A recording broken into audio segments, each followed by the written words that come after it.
With that, I do want to say welcome, Matthew.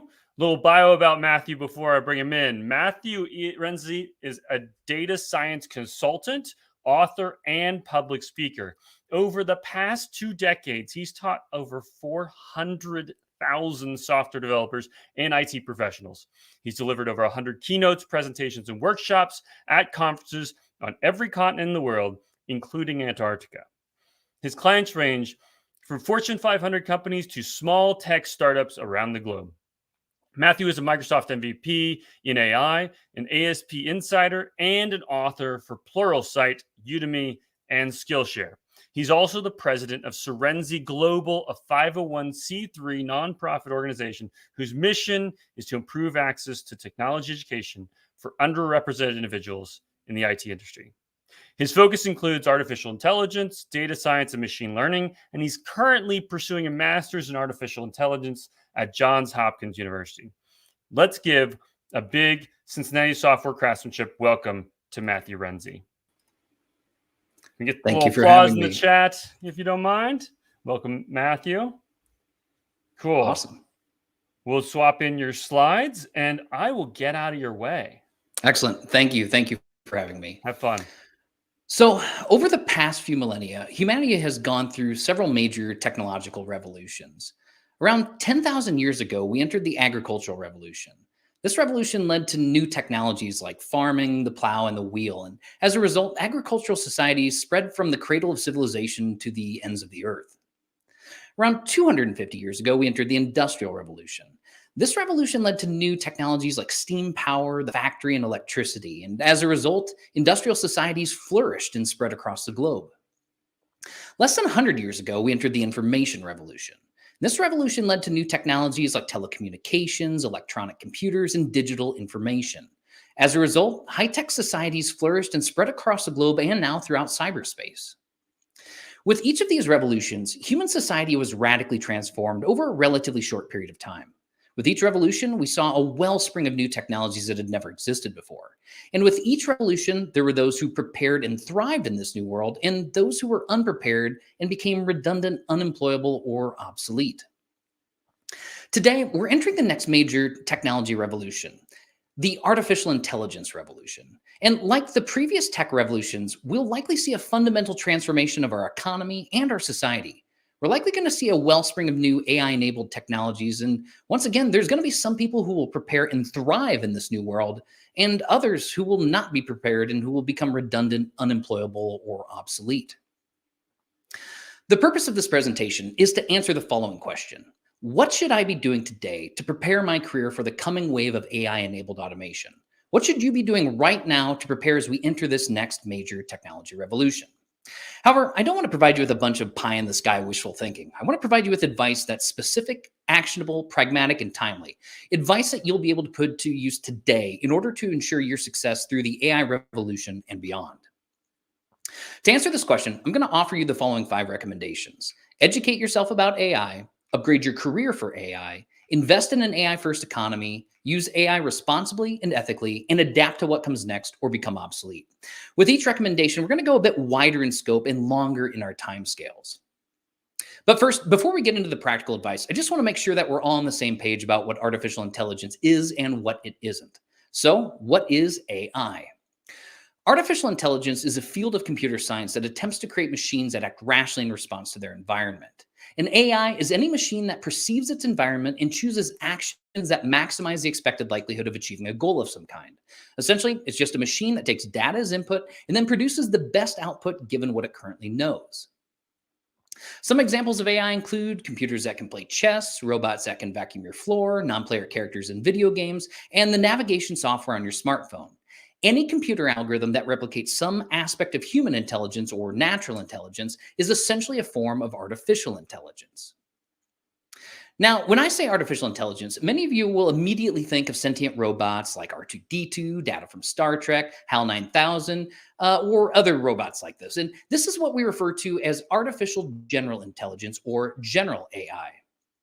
General AI can solve a wide variety of general purpose problems. It's a type of futuristic AI that doesn't currently exist today. In fact, it will likely be several decades before we reach this level of highly flexible and adaptable AI.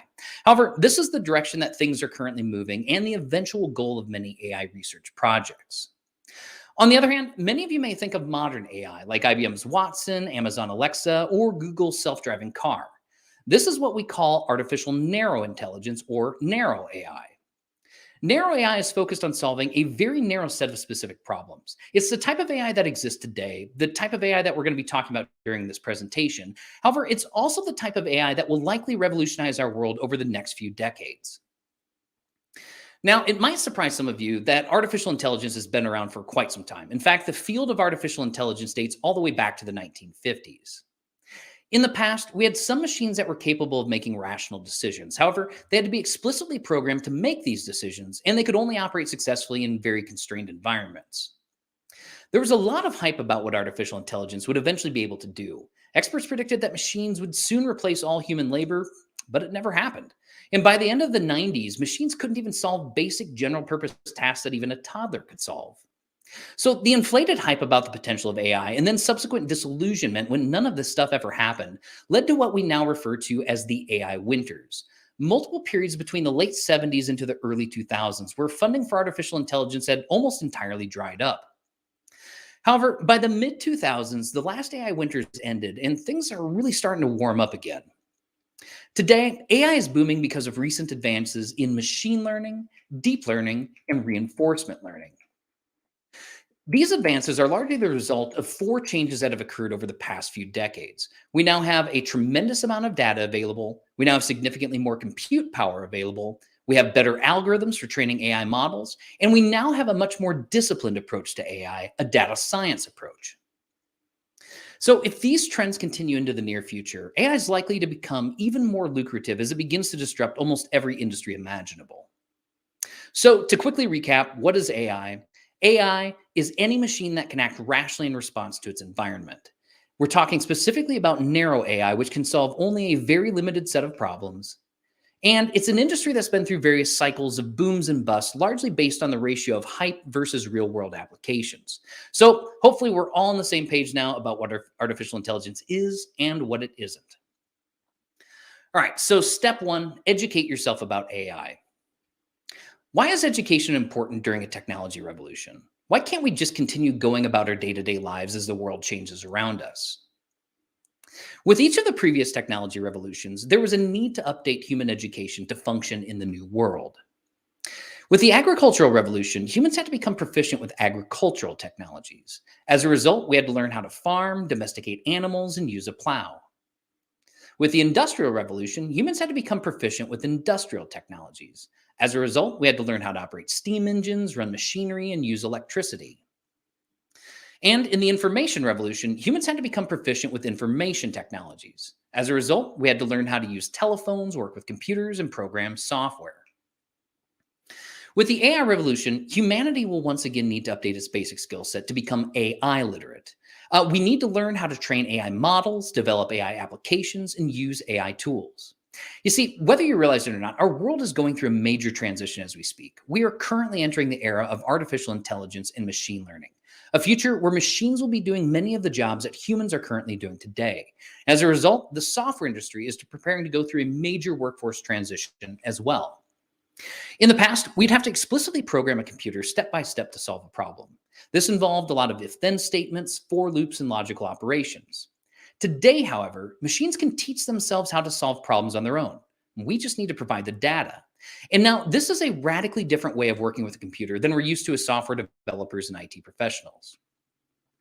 While there's a growing demand for individuals with the skills necessary to implement AI solutions, there's currently a shortage of people capable of teaching machines how to solve problems in this new way. As a result, those with the skills necessary to leverage AI are commanding significantly higher salaries, and this trend doesn't seem to have any end in sight. Think back to the last major technology revolution, the information revolution. Each of us had a choice to either learn how to use a computer or to stay computer illiterate. And now think of all of the opportunities that computer literacy has afforded you over years, and think of all the disadvantages for those who can barely use a computer. The same will be true of AI literacy during the AI revolution. Those who are AI literate will be highly functional in our new economy, and those that are not will sit on the sidelines and eventually become obsolete. So, how do you educate yourself about AI? What should you be doing today to teach yourself about this new set of AI technologies? Well, unfortunately, there's no one size fits all answer. However, I have some general recommendations to get you pointed in the right direction. First, learn the basics of AI. Core AI literacy will be important no matter who you are or what you do with AI. Learn the difference between what's real versus what is hype. What can AI do successfully today versus what things are currently impossible or impractical? Learn about data science, machine learning, deep learning, and reinforcement learning. Learn what they are, how they work, and why they're important for AI. And learn about the different types of AI, like symbolic AI versus expert systems versus constrained optimization or data driven AI. Everyone in the general public needs to at least have a basic level of AI literacy in order to function in a new AI driven society. Second, choose your objective with AI. What do you actually want to do with artificial intelligence? Do you want to automate decisions, predictions, or manual tasks with AI? If so, you'll need to learn how to train new AI models using machine learning algorithms. Or do you want to solve new problems by adding AI into your existing or new software and systems? If so, you need to learn how to develop AI applications using pre-trained AI models. Or do you just want to be more productive with your own day-to-day tasks? If so, you need to learn how to use these pre-built AI tools created by third-party providers. Third, get the right training. So for each of these three objectives that we just discussed, there's essentially an ideal learning path or curriculum. If you want to train new AI models, then you need training in both data science and machine learning. If you want to develop new AI applications, then you need programming skills and the ability to use these pre-trained AI models. Or if you just want to use AI tools to be more productive, you just need basic AI literacy and then training on each specific AI tool as necessary. What's important is that you get the right training necessary for your chosen objective. Fourth, you need to practice your skills. No matter which training you choose, you're going to need lots of practice. I mean, it's one thing to know what a neural network is, but it's an entirely different thing to be able to train a neural network to detect fraud. So to help you, you can do things to practice your skills like participating in online competitions like Kaggle competitions to apply your skills while you're learning from your peers. You can also create or maintain an open source project to share your knowledge with others while you learn. Or you can find low risk projects at work to practice your new skills and build up your portfolio. Ultimately, you need to find lots of opportunities to practice these skills as you're learning them. Finally, choose reliable sources of information. Unfortunately, there are some people out there who are using a bunch of big hype and buzzwords to try taking advantage of you so that they can take your money. So you want to avoid the AI hucksters, charlatans, and snake oil salesmen out there. Instead, you want to find trusted sources for all of your information and training. So be sure to check your sources' credentials, qualifications, and experience. You want to make sure that you're getting the most value from your investment in your AI education. So to recap our first recommendation, educate yourself about AI. Learn the basics of AI, choose your objective with AI, get the right training, practice your skills, and choose reliable sources of information. All right, step two is to upgrade your career for AI. Will AI take my job? Now, this is probably the most common question that I get asked when I tell people that I work with AI for a living. The answer, no surprise, is it depends. So, during each of the previous technology revolutions, we've seen fundamental shifts in employment. During the agricultural revolution, we saw the rise of the farmer and the decline of the hunter and gatherer. During the industrial revolution, we saw the rise of the factory worker and a decline of the artisan and craftsman. And during the information revolution, we saw the rise of the knowledge worker and the decline of the manual laborer. During the AI revolution, we're likely to see a similar shift in careers within our labor economy. Imagine if you could ask a horse in the early 1900s how the automobile or tractor would have changed its life. It probably would have told you that a car or tractor was going to make its life a lot easier.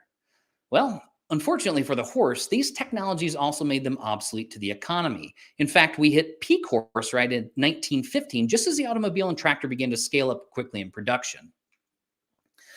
Today, the emergence of modern AI is beginning to have a strong impact on our labor economy. In the near future, this impact on labor will likely be tremendous. AI will automate a significant number of jobs in the next few decades. And given the economics driving this trend, it's less a matter of if a given job will be replaced and more likely a matter of when. So, some experts are attempting to predict which jobs are most likely to be automated based on measures like their repetitiveness and complexity. Based on these measures, we can see what types of AI technologies will be necessary to automate a variety of occupational tasks. For example, we can see which retail jobs will likely be automated in the coming years as AI continues to be applied to retail sales. Even the medical industry isn't immune to this coming wave of automation. While these medical tasks are generally more complex and less repetitive than most jobs, they are rapidly becoming within the reach of modern AI. We can then extrapolate this information to determine which sectors of our economy will be hit the hardest by AI automation. So the length of the bars in this chart represent the total number of workers in each type of employment in the United States as of 2016. The red bar segments represent the proportion of jobs that are currently at risk of automation within the next 2 decades. The blue bar segments then represent the proportion of jobs that are not at risk of automation in the next 2 decades. So as we can see, if these predictions are correct, the future landscape of labor in just the next few decades is going to look radically different than it currently does today. In fact, we can even use these data to predict which cities are going to be most impacted by unemployment from AI automation. As we can see here, Las Vegas, Nevada, where I live, is currently at the top of the list. In fact, it's predicted that 65% of all jobs that currently exist in Las Vegas are at risk of automation by 2035. And over half of all jobs in the US are at risk of automation in the next 2 decades. Now, there are certainly jobs that are going to be more resistant to automation. These jobs require a more human aspects like compassion, creativity, empathy, and trust. However, there are many jobs today that are unlikely to exist in just the next few decades. And this is going to create a tremendous disruption to our labor economy with unemployment, retraining, and early retirement. On the other hand, this is going to create tremendous opportunities for new jobs that don't yet exist and for the IT professionals that are building these automation systems.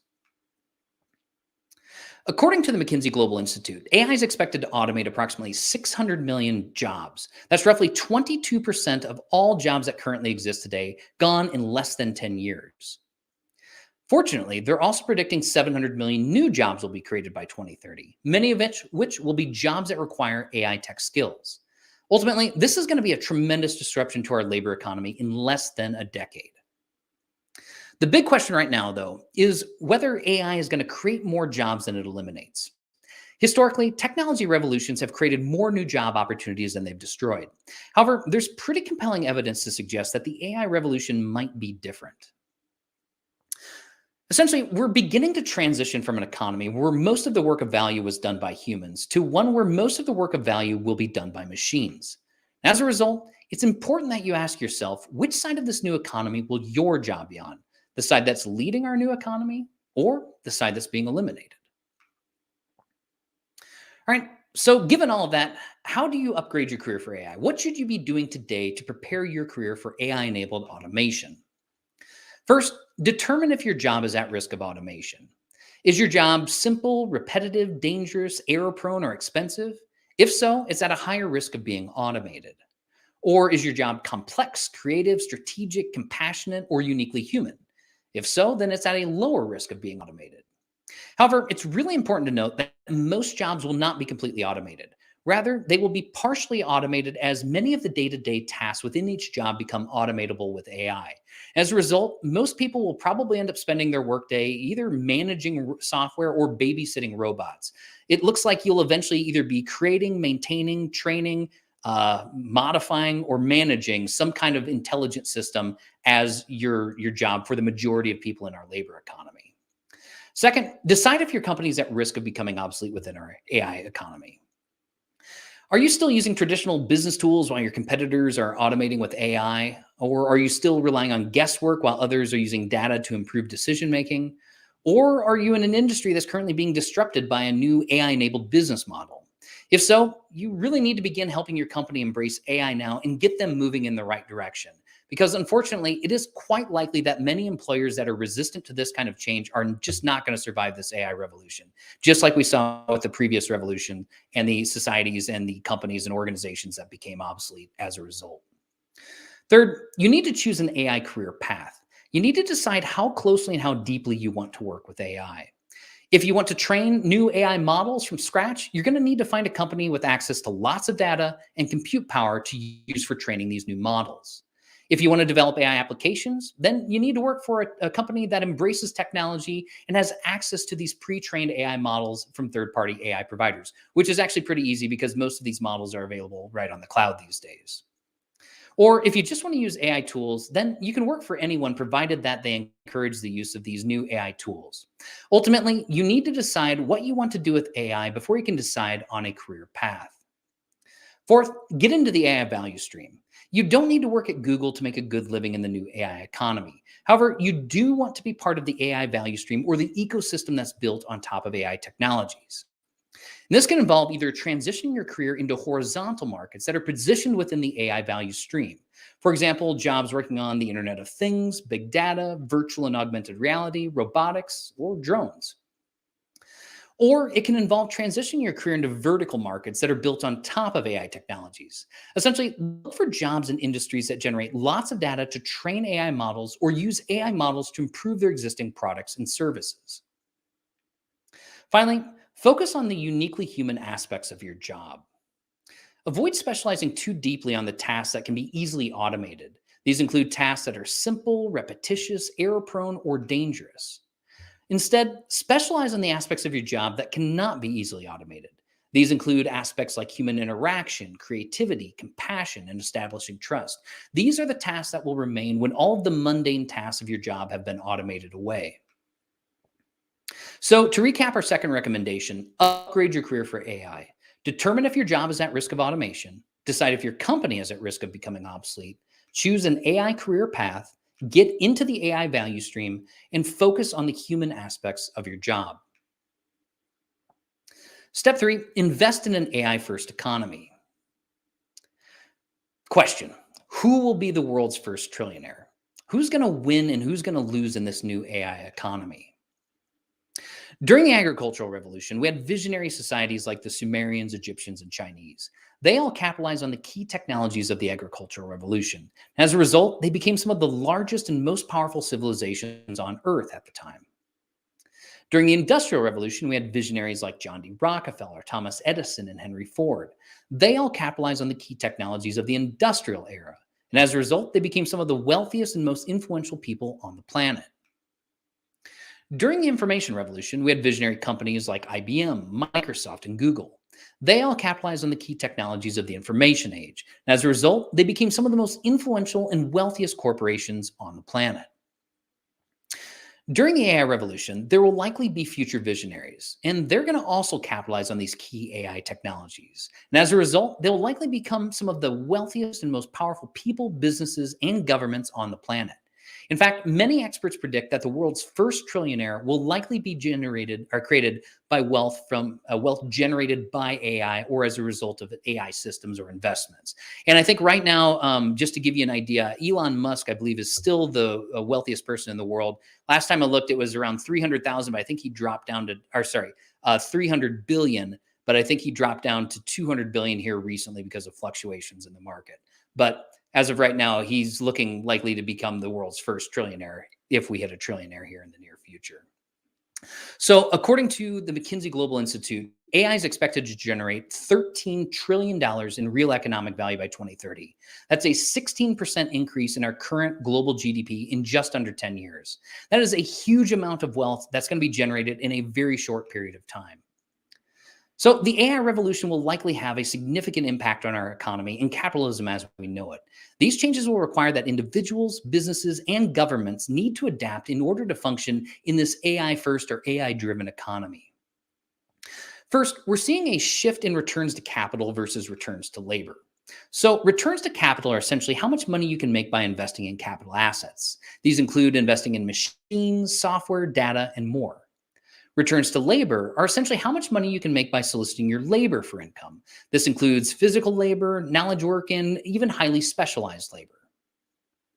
So over the past few decades, we've seen a continuous upward trend in returns to capital. As a result, the value that you get from investing in capital assets continues to increase. On the other hand, we've seen a continuous decrease in returns to labor. As a result, the value that you can get from each hour of your labor is continuing to decrease. Essentially, human labor is becoming cheap and automation is becoming highly profitable.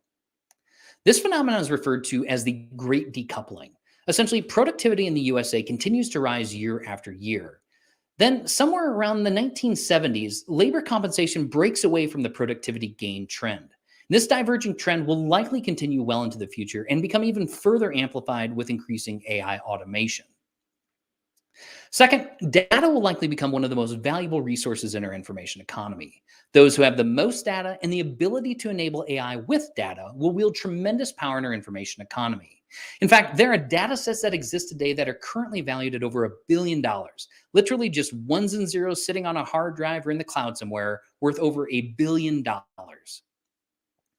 Third, the AI revolution will likely lead to a significantly more nonlinear economy.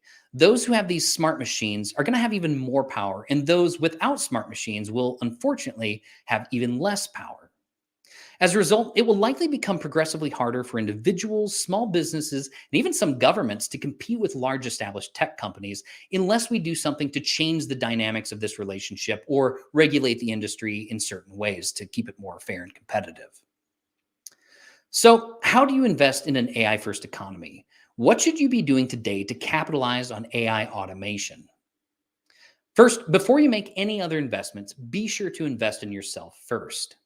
The best way to leverage your time, money, and resources is to invest in your education and your career first. And we've covered a lot of this in the last two previous recommendations. However, it is important enough that it needs to be stated again. The best investment you can make right now is an investment in yourself.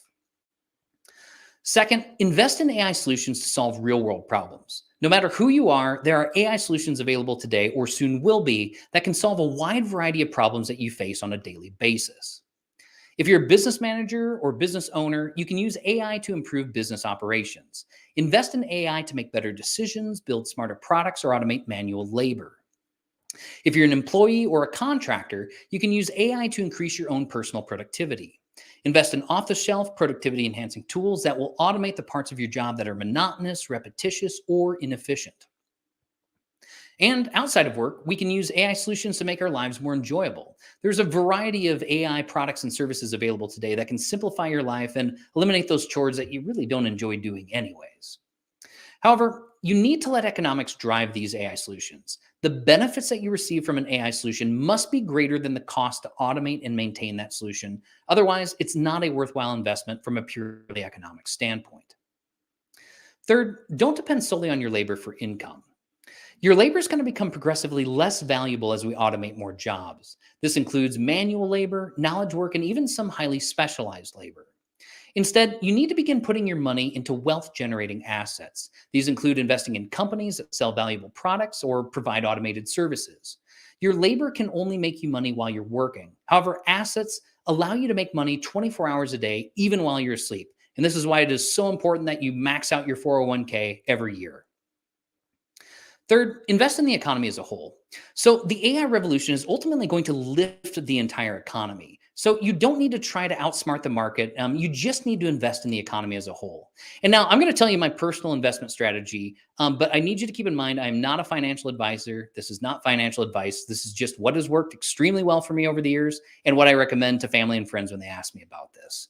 So I diversify my investments to reduce my overall risk. I do this using index funds with very low expense ratios, which is important, like Vanguard's Total Stock Index Fund or World Stock Index Fund. These index funds spread your investments across the entire stock market to minimize your overall risk. Essentially, the entire global economy would have to fail miserably for me to lose all my money. And if that happens, we've got a lot bigger problems to worry about. I buy low and I hold all of my investments. I don't day trade, speculate, short sell, or try timing the market. Instead, I just invest regularly in my index funds. I put extra money in when the market's low, and I keep all of my investments long-term, and then I just rebalance them once a year. And finally, I have a safety net during economic downturns. I keep just enough in the bond market or semi-liquid assets to cover me during a recession. And then I progressively grow the size of the safety net as I get closer to retirement. I'm just following a ridiculously simple yet highly effective investment strategy endorsed by many of the world's top experts. Fifth, invest early for compound growth. So, exponential growth curves, like the growth of GDP per capita in the USA, which is our economic output per person, they start out slow and then they explode quite rapidly. So, the sooner you invest in the AI economy, the better off you're going to be exponentially. The next Googles, Amazons, and Microsofts, they're all out there now or soon will be. And you don't need to find them yourself if you're investing in the economy as a whole. You just need to start investing now so that your investments will reap the rewards of this exponential growth over time.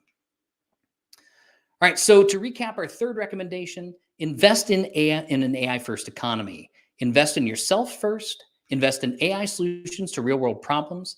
Don't depend solely on your labor for income. Invest in the economy as a whole and invest early for compound growth. All right, step 4, use AI responsibly and ethically. And I see the lights coming through the window may eventually hit my face. If that happens, I'm going to have to close these blinds. All right, with great power comes great responsibility, as Spider-Man's Uncle Ben once said. During the previous technology revolutions, humans gained access to new superpowers. And in many cases, these new superpowers were abused, often to the detriment of many less fortunate individuals. Agricultural societies gained the ability to raise large armies. They often misuse this new superpower to acquire new land, enslave human labor, and subjugate entire civilizations. Industrial societies gain the ability to mechanize warfare. They misuse this superpower to control resources, maintain colonies, and expand their political influence. Information societies gain the ability to wage cyber warfare, and we've definitely misused this new superpower with mass surveillance, industrial sabotage, and political propaganda. With the AI revolution, this is likely to be more of the same. We're going to discover some pretty amazing new superpowers in just the next few years. However, there are going to be some people who will try to use these new powers for their own self-interest and personal agendas. With technology revolutions, we're like children getting our hands on a sharp object for the first time. We typically don't learn our lesson until we've cut ourselves once or twice. However, the difference with AI is that we might not get a second chance to learn from our mistakes. With great power comes great responsibility. And with artificial intelligence, we have the greatest responsibility that humankind has ever known, at least so far. The emergence of modern AI has led to some rather interesting ethical issues in recent years. We now have facial recognition systems that throughout our cities that may be violating our right to privacy. We have AI-generated advertisements that use a consumer's behavioral profile to manipulate their purchase decisions. We have text generation software like GPT-3, which can generate propaganda and fake news on a massive scale. We have deep fake technology that has been used to impersonate politicians, celebrities, and executives for nefarious purposes. We have deep nude technology that can digitally remove a person's clothing without their consent and has been used for blackmail and exploitation. And we have semi-autonomous weapons that are very close to becoming fully autonomous weapons. And these are just a few of the current ethical issues that we're facing with modern AI. There are some much more advanced and sophisticated AI technologies just over the horizon. As a result, the number and severity of these ethical issues is likely going to increase significantly in the very near future. To put it simply, we're going to have some very difficult ethical issues to deal with yet in our lifetimes. For example, what does privacy mean in a world with constant and pervasive AI surveillance? We currently have very little privacy, and we're about to get a lot less. How do we avoid bias and discrimination in our AI models? It's easy to create biased AI models that will directly impact the lives of millions, if not billions of people. Even more concerning, should we allow AI to be weaponized? Or should we ban fully autonomous weapons before we enter a new AI arms race? And if we do, how long until a conflict pressures a government to override this directive? How should we allocate resources in a post-human labor world? Some economists suggest that we're going to either need a guaranteed basic income, a negative income tax, a social stipend, or some other kind of universal basic ownership. But how do we pay for that? Should we tax robots in order to offset the inevitable unemployment from automation? And if so, how do we even begin to determine the true value of each robot's labor in order to tax their labor appropriately? And if we tax robots, what rights should they have in our society? I mean, we fought wars over the idea of no taxation without representation. What will the machines, or more likely the capitalists that own these machines, demand in return for paying the bulk of all taxes in the world? So we have a lot of ethical issues that we're going to need to answer in the coming decades. The most important of these ethical questions, though, is what does this all mean for humanity? What is our purpose in a world where machines do all of the work of real economic value? Does this technology set us free, or does humanity eventually just become obsolete? All right, so how do you use AI responsibly and ethically? What should you be doing now to ensure that you don't accidentally misuse our new AI superpowers? First, start asking the difficult questions now. If you haven't spent any time thinking about these ethical questions that I just posed, then you're probably not prepared for what is rapidly approaching. You don't need to spend all day philosophizing about the legal, ethical, and political implications of AI. We'll leave that up to the lawyers, the philosophers, and the politicians. However, you do need to start thinking about what your core values are and whether they agree with or conflict with these AI created dilemmas. Each of us needs to know where we stand on these key issues before they take us by surprise. Second, avoid bias in your AI models. It's really easy to accidentally or intentionally create bias in your AI models. If you train a model with biased data, you will get biased results. As the old saying goes, garbage in, garbage out. And this can create feedback loops that can accidentally reinforce these socioeconomic divisions that exist within our society. And this is going to be especially true when these algorithms begin to impact the lives of billions of people. In fact, they already are. Thinking about Facebook recommendation algorithms, Netflix recommendations albums, and all the social scoring systems or credit scoring systems we have in place. Third, provide transparency in your AI models. If you automate a decision with AI, you should make the decision-making process as transparent as possible.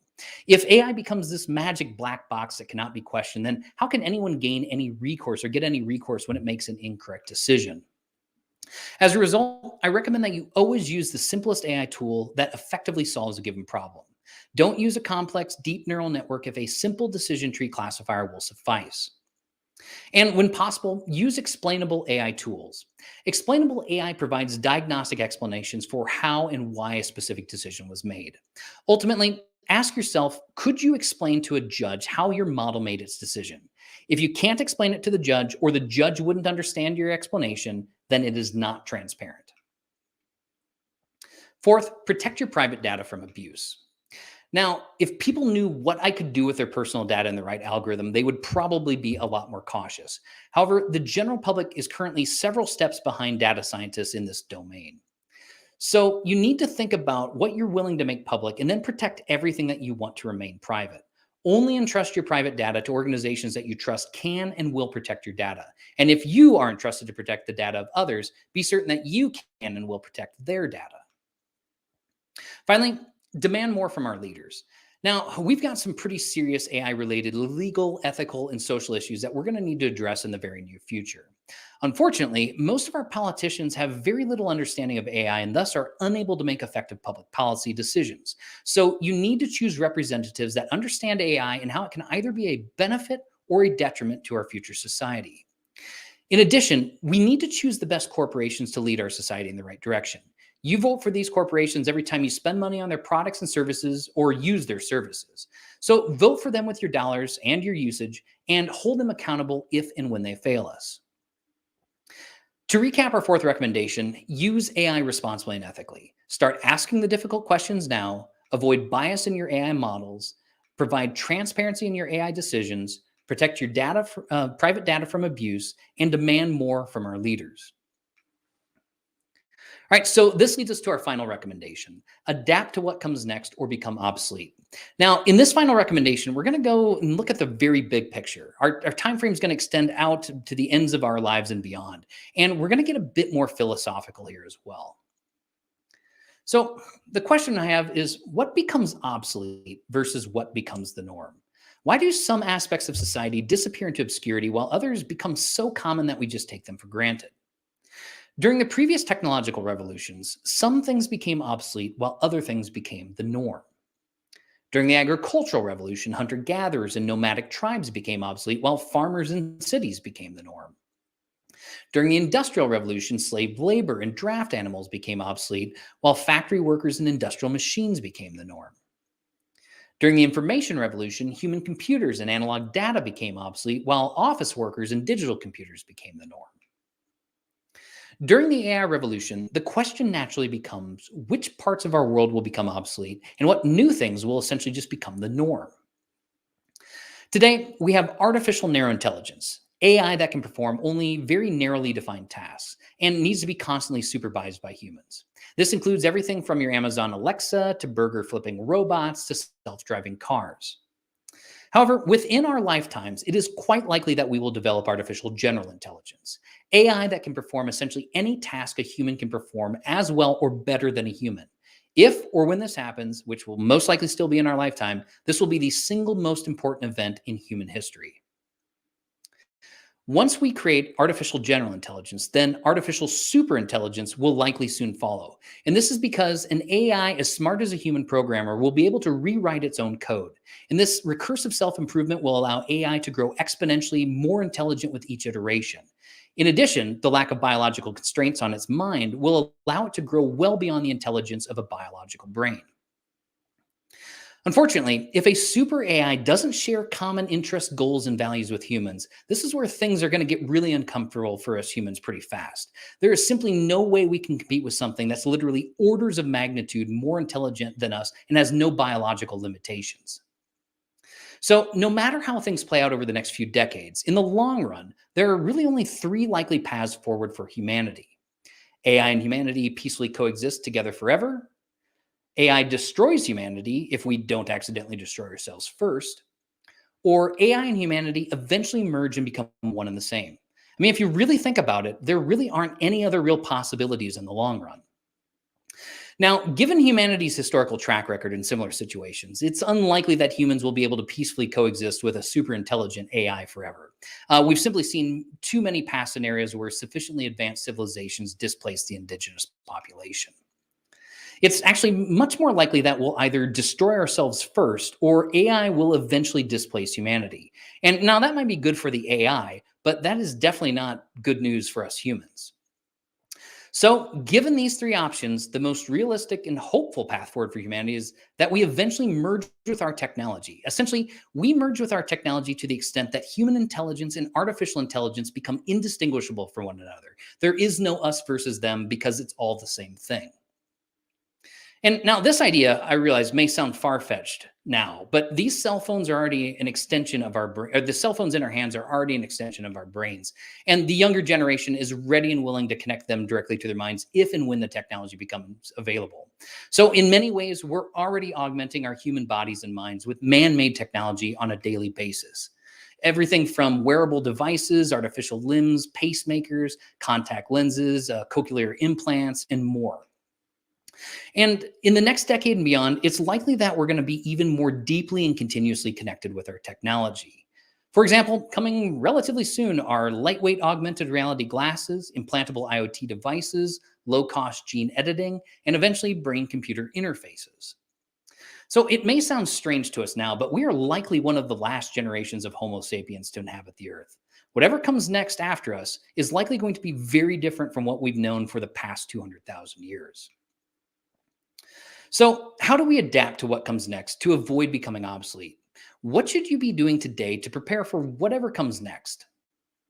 First, embrace change. The Greek philosopher Heraclitus famously said, change is the only constant in life. Technically, he actually said panta rhei, which translates to everything flows, but I think you get the point. So if you fight change, you will continuously struggle your entire life. And not only will you struggle, but you will almost certainly inevitably lose this battle every time. If you embrace change, you can adapt to what comes next. Adaptability is highly valuable from an evolutionary perspective. And this is why it's a key pillar of the Agile Manifesto in many philosophical and religious worldviews. Second, be skeptical, but not too skeptical. In the post-truth era, it's really easy to be duped into believing incorrect information. It's really hard to know what's real and what's fake with all of the misinformation spread via news and social media. Skepticism is the natural antidote to this epistemological disease of modern society. In addition, you need to be skeptical of your own beliefs as well. Always question and continuously update your beliefs based on new evidence as it becomes available. Third, keep an open mind. One of the worst things that we can do these days is to get ourselves stuck in our own dogmatic worldviews. The information bubbles that we create in our society produce echo chambers that reinforce our own confirmation bias. So it's important that you're constantly confronted with alternative perspectives that challenge your own beliefs. Also, You need to keep an open mind when new information disagrees with your current beliefs. It's quite likely that a good portion of your belief system may become obsolete yet within your lifetime. And if you don't understand what I mean, just ask your grandparents how much the world has changed around them since they were children. Fourth, pick your battles wisely. So there are some things that you need to stick to your guns on, and other things that you just need to be a bit more flexible about. So figure out what your core beliefs are and then fight for those beliefs when necessary. But for everything else, be flexible and keep an open mind. Ultimately, when picking your battles, just make sure that you don't end up accidentally on the wrong side of history. Finally, be mindful. So our brains evolved to survive in a very different environment than our modern technology-driven society. And as a result, much of our suffering today is actually caused by this conflict between our human nature and our technology. Mindfulness is how we minimize the suffering and learn how to coexist peacefully with our technology. Honestly, making the commitment to practice mindfulness daily is probably the smartest thing I've done in my adult life, and that's why I highly recommend it to everybody. So to recap our final recommendation, adapt to what comes next or become obsolete. Embrace change, be skeptical, but keep an open mind, pick your battles wisely, and be mindful. All right, so let's wrap things up and learn where to go next for more information and so you can take your next steps on your AI journey. So first, if you like this presentation, I have a version of it available as a free online course. It contains everything that we covered today, plus it has additional learning resources like a quick reference guide, practice quiz, practice exercises, and an action plan that you can actually help you to figure out a plan to prepare your career for AI, to sit down and really think through it.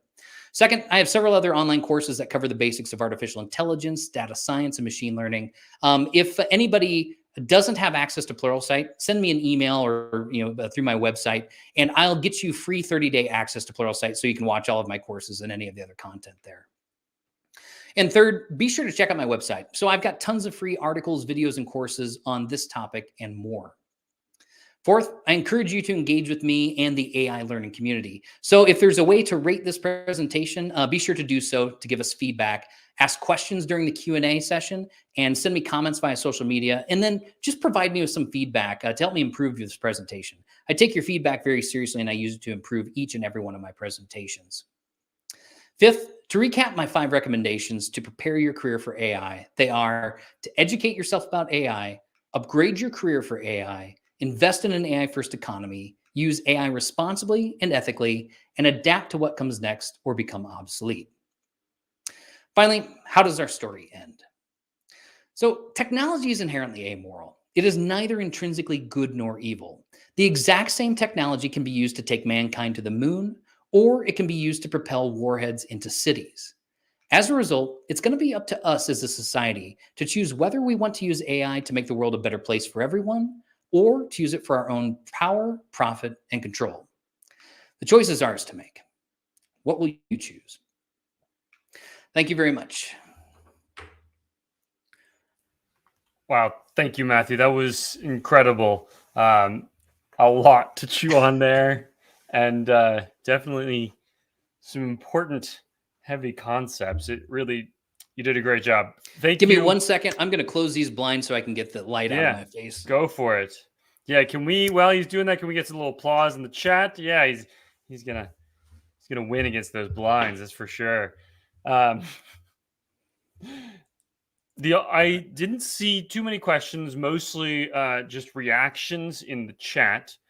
The one thing that I did see was somebody. It was almost like a fake question, but it was about AI for investing, and whether you built an AI for your investing or anything like that. So that's an interesting question. Back when I was in college, I took a course on agent-based economics. And so I actually built double call auction market agent-based systems where we essentially were investing in energy markets and essentially trying to optimize the market. So essentially maximizing maximizing the welfare from those markets. And I've never actually done anything that I ran in the real world. So that was all done academically. I personally am not a huge fan of that. I don't think I've never invested in any AI investing companies. Once again, the index funds are just so good at what they do. And I wish there was a mathematical theory I could point people to explain why it's just the best way to go in terms of balancing the value that you will like acquire versus the risk that you incur. But yeah, I can't imagine going any other way. That being said, though, I do actually have a few strategic investments in some AI companies that have done extremely well over the years. Like my stock in Tesla is at least 20 some X return, and Nvidia is over 20X return as well too. So, but I don't really advise people go investing in tech companies and stuff like that. Mhm. You really have to know what you're doing, and even the best people in the world, it's still largely random and based on a lot of emotion. And if you can't tease out that emotion from your investment decisions, you're just asking for trouble. Right. Yes. Real quick. So the NVIDIA one, is that based on the reliance on GPUs for deep learning and such? Yeah. So my strategic investment strategy beyond like almost everything I've got is in index funds, but the investments that I have made strategically, I take the strategy of, don't go mining for gold, sell the pickaxe to the people who are mining for gold. So rather than investing in the kind of frontline companies that are doing Hmm. cool stuff with AI, I invest Right. in the infrastructure companies. So like your Yeah. Googles, your Amazons, your Microsofts, your Nvidia, your Tesla, stuff like that. But I don't Yeah. go out there and make bets on these new tech Right. startups and stuff like that in the hope that they pan out. Though I do actually have one investment in a company I consulted for that I took part of my equity as stock. So if That's that ever great. pans out, that'd be pretty cool. But I'm not holding my breath. We'll put it that way. Yes. So cool. I'm not seeing any other questions in the chat. So I do want to thank you again. Definitely, if you enjoyed what Matthew had to say, follow him on Twitter. Check out his website. And feel free to send him some email about feedback. And Matthew, thank you so much. And we will see you again in the Zoom. Awesome. Thank you for having me.